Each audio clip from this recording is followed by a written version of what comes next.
Hello everyone and welcome to another video now. Woo, what a disaster this one has been. This is Microsoft Flight Simulator 2024. I wanted to test this on the minimum system requirements today, but I don't think this game's really ready. I'm actually surprised I managed to capture this footage. Now, I'm not running it on the minimum system requirements here. I'm actually running it on an i9 and 4070 Super, and as you can see there are still some issues. For example, I'm missing an engine on one side of the plane. I don't think that's quite affecting my flight. That's just down to the player, to be fair. But yeah, if you can get past the whole loading thing, which seems to take an infinite amount of time, and your game don't crash or jam or whatever, then, you know, it's Flight Simulator, you can lose hours to it. But yeah, today I'll talk about my initial experiences with it. We will run through a brief test on the minimum system requirements, which by the way are all over the place, just like the game. I went with the Ryzen 5 2600X and the GTX 970 option, simply because I think the Ryzen 5 is more accessible and the 970 is older, so I thought it would be more interesting, plus it's cheaper. 4 gigs of VRAM as a requirement, and we have 16 gigs of dual channel 2666 MHz DDR4 as well. It's a far cry from the ideal specs for this game, but Microsoft, the sky certainly is not the limit. You're right from that video. I've memorised that video that keeps playing at the start of the game because it played about 250,000 times when I was waiting for the game. And the sky is certainly not the limit, but the servers just might be. So let's get into it. Now, once I got past the initial loading, it took me a couple of days. That's why I haven't uploaded for a while. But I thought once we were in, I created my character, which again took 3 attempts. I thought I'd have a browse of New York, see if we could start a flight here. Now, I don't know about you, I've not been to New York, I've not been to the United States in fact, but I'm pretty sure it doesn't look like this. Start spreading the news. I'm refunding this game. Luckily I bought this on Game Pass, so it cost me £10 rather than 70. This was the first... not the first. This was one of many disasters. Now look what's happened. I mean, the whole thing's just... I don't even know what this is, but I clicked fly. It didn't matter if I clicked arrive here, leave from here, depart here, whatever. The game just jammed again. It started loading. I'm sure many of you watching have experienced this as well. It is early days, but I like to play a game when it gets released. I don't like to look at a loading screen or wait for a few days for a fix. You know what I mean? There's something we're seeing all too often these days, isn't it? Release it now, fix it later. I'll let Microsoft off. They are a very small company, you know, just one of these startup companies that have just got going, so it's no surprise. I then thought we'd take a bit of a scenic tour of the world. I'd choose a different plane. Maybe we'd hop on over to, well, I don't know where this is. Was it Miami? Something like that. It all looks the same. When everything turns into a pixelated, exploded mess, it all looks very similar. I then thought, well, we'll go somewhere a bit closer to home, Canterbury. I actually drove past Canterbury Cathedral today. And I can tell you one thing for sure. It does not look like a green blob. I know it took some damage in the Second World War, but it hasn't ended up looking like this. It's actually a marvellous piece of architecture. I should also mention I'm using like the fastest internet package in the UK. It's like 900, 1 gigabyte per second, whatever it is. I upgraded it recently, so this is certainly not a me issue here. It only took a couple of minutes to download this game, which in itself was relatively small, but I guess everything is being streamed these days, right? I did click fly from here just to see if it would work, and I was left looking at what appears to be a... well, at the moment it's farmland, but I'm sure like everything else around here, it'll be turned into a housing development very soon. Probably by the time this game actually loads. When I was in though, as I said, the game does look fantastic. I'm sure Microsoft, in all seriousness, will fix this up. I think everyone just jumped on it, you know, when it got released. I didn't think they would. I thought this was probably more of a niche game, but I think I was very much underestimating the suspense and the build-up, so to speak. What's the word I'm looking for?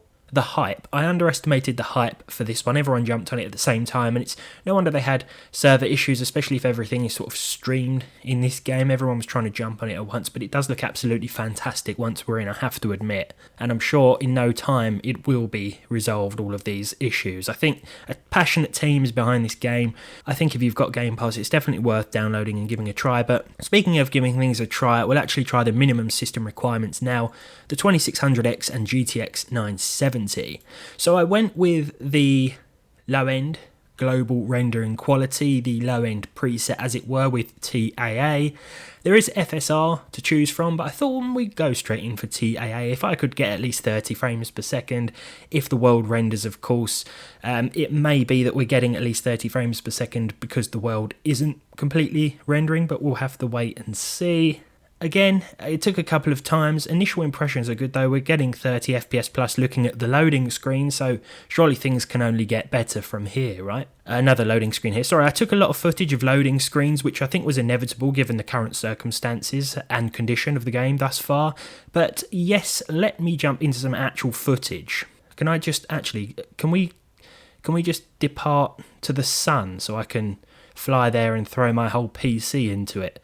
No? Okay, never mind. Alright, so here we are. Not sure where this is. I'm just messing about. Let's get into some actual footage. The footage. How does it perform on the minimum system requirements? Okay, so we've actually... right. There are some texture problems. The plane is flickering. I do have 2 engines this time, which is a bonus. Everyone needs 2 plane engines. It's always a good idea if you're flying a plane designed to run with 2 engines. There are some skilled pilots, I'm sure, that can work with one. I am not one of those. As you can see, my flying skills have not really improved, but I am using a controller this time because with a keyboard and mouse, I was all over the place.